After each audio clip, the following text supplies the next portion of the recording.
PDIP secara biologis kesannya pro-Cina dan anti-Amerika karena ada sejarah yang mengatakan Pak Karno dieksekusi dalam tanda petik oleh CIA. Kesannya miring ke Cina lebih karena tidak suka Amerika karena dendam sejarah. Apakah begitu aslinya? Ya tidak juga. Ini layak untuk dipelajari lebih jauh. Karena itu saya menyempatkan mempelajarinya dengan beberapa buku yang saya baca. Setelah saya perdalam akar masalahnya, saya bermaksud memberikan pandangan lain, sesuatu sudut pandang yang baru. Setelah membaca beberapa buku sejarah berbasis studi lapangan beberapa bulan terakhir ini, saya mencari fakta untuk memahami apa yang terjadi di Indonesia sejak tahun 1960 hingga akhir tahun 1969. Sepanjang tahun 60-an tersebut, sejarah Indonesia itu benar-benar pelajaran kelas dunia. Masa itu ada Kennedy, CIA, Soviet, Peking, Soekarno, Marilyn Monroe, PKI, Soeharto, wanita di sekeliling Soekarno, serta petinggi PKI di sekitar istana.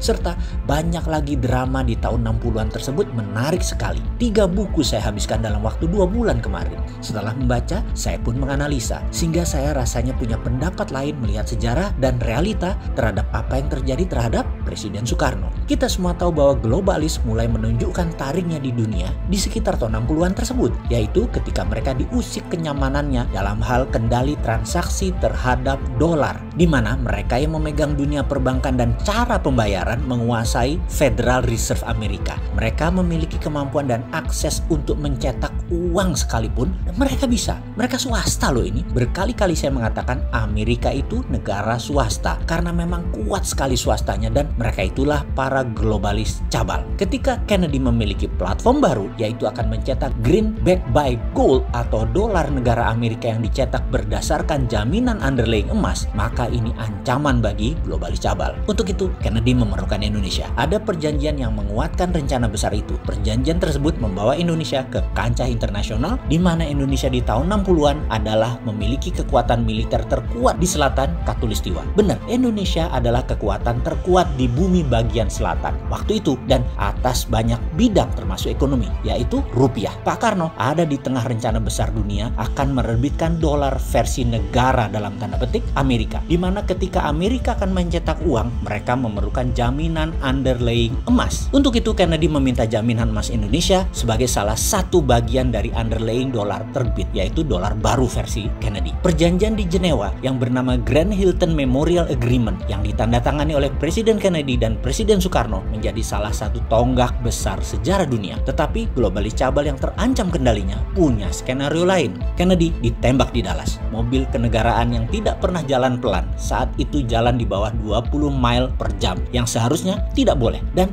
3 arah peluru menerjang Kennedy bersamaan. Meninggal di tempat beliau saat itu. Inilah konspirasi panjang yang belum pernah jelas terungkap hingga saat ini. Di belahan bumi lain, Pak Karno baru turun dari pesawat di Bandara Kemayoran kala mendengar berita kematian Kennedy. Pak Karno terkejutnya bukan main. Shock. Karena apa? Karena hal ini membuyarkan skenario kerjasama Indonesia Amerika atas terbitnya dolar berbasis emas atas nama negara Amerika atau Federal Dollar. Semua akhirnya tinggal sejarah ketika Pak Karno pun oleh globalis cabal dilengserkan. Skenario ini globalis yang punya, sedangkan CIA hanya pelaksana. Karena Amerika akan mendadak menjadi negara patriotik nasionalis. Begitu juga Indonesia menjadi negara patriotik nasionalis, bukan di bawah globalis lagi. Dan globalis cabal tidak mau skenario itu. Baik, kita melompat sebentar ke masa kini. Ketika Trump pidato di PBB bulan lalu, dia secara jelas mengatakan, saya mendukung negara-negara untuk berdaulat masing-masing yang bisa diartikan deglobalisasi, anti globalis cabal. Dan itu gaya Trump banget, patriotik. Trump menjadi Kennedy baru, dan banyak yang menduga dia akan diasasin atau dibunuh oleh globalis cabal seperti cerita di dalam The Simpsons yang belum pernah meleset menceritakan kejadian di masa akan datang, termasuk ketika Trump jadi presiden dan cerita Trump terbunuh. Tetapi Trump adalah Trump dan Amerika adalah Amerika. Mereka tidak pernah berubah sejak lahirnya. Tujuannya jelas, menjadi sheriff dunia, menjadi pengendali dunia. Agaknya kebencian terhadap Trump oleh globalis cabal ini sudah puncaknya ketika September 2020 kemarin Trump melakukan perombakan sistem transfer dolar. Kita beri catatan sebentar ya terhadap Trump sebagai pengingat, dan ada strategi yang layak ditiru untuk membuat Amerika negara berdaulat dan superpower. Juga kalau kita berani berani tiru bisa membuat Indonesia berdaulat. Pertama, kalau Trump jadi presiden Amerika, jabatan keduanya dia akan menggunakan emas sebagai underlying dolar. Kemudian Federal Reserve Amerika sudah berada di bawah Kementerian Keuangan, tinggal dikuatkan lagi di masa jabatan kedua. Ingat ya, kita juga berkali-kali sejak beberapa tahun yang lalu kalau kita dapat mandat, BI kita bubarkan, jadikan Dirjen Moneter di bawah Kementerian Keuangan. Agaknya ditiru Amerika terlebih dahulu ya. Oke, belagu juga ya si Sontoloyo ini pamer-pamer. Oke, kita lanjut. Lalu, Trump lakukan apa September 2020 kemarin? Swift transfer dolar, perusahaan network transfer money antar negara yang berpusat di Basel, Switzerland, tidak dipakai lagi. Penguasa keuangan dunia globalis cabal Rothschild mulai meredup sejak 2500 tahun yang lalu berkuasa, dan mereka termasuk yang sangat marah terhadap Trump. Oleh Trump, diganti dengan kuantum komputer yang dikembangkan oleh pemerintah Amerika yang telah digunakan oleh banyak bank sentral dan Fed sebagai lending konsorsianya. Inilah perang sesungguhnya saat ini. Globalis cabal di belakang Demokrat dan Tiongkok melawan Amerika patriotis nasionalis di bawah Trump. Ada yang menarik, kesadaran bernegara Amerika lagi tinggi-tingginya sehingga beberapa pendekatan pidato Biden-Kamala terpaksa harus menirunya, yaitu agar tidak ketinggalan zaman. Biden-Kamala juga ke arah patriotisme jualan